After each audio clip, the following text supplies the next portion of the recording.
तो इसी तरह पाकिस्तान सल्तनत ओमान ये चाहता है कि पाकिस्तान में भी सरमायाकारी की जाए और इस कंपनी को मज़ीद मौक़े फ़राहम किए जाएँ। जो पाक ओमान इन्वेस्टमेंट कंपनी है तालीमी शोबों में, इसी तरह जो है वो सेहत के शोबों में, अस्करी मैदानों में पाकिस्तान के साथ जो है वो मुआहदे किए जाएँ और इसी तरह मुकाबले में पाकिस्तान जो है वो अफरादी क़ुव्वत उसको मुहैया करे।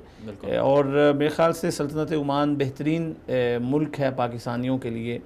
और जब से सुल्तान क़बूस साहब ने इक़्तिदार संभाला है 1970 से और आज तक 48वां साल है, और कोई भी पाकिस्तानी आपको ऐसा नहीं मिलेगा कि जो सल्तनत ओमान की हुकूमत से या सुल्तान क़बूस से शिकवा करता नज़र आए।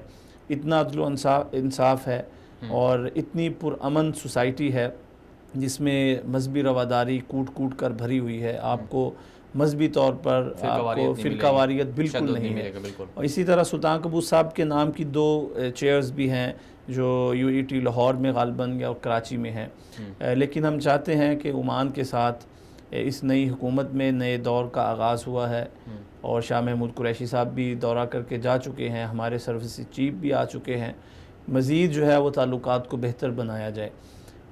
पाकिस्तानियों को देखते हुए उनके जो मसाइल हैं, जिस तरीके से वज़ीर आज़म साहब ने सऊदी प्रिंस मोहम्मद बिन सलमान साहब से रिक्वेस्ट की, उनकी जेलों से पाकिस्तानी रिहा हुए, इसी तरह हमारे पाकिस्तानी वहाँ पे भी हैं, मुश्किलात का शिकार हैं।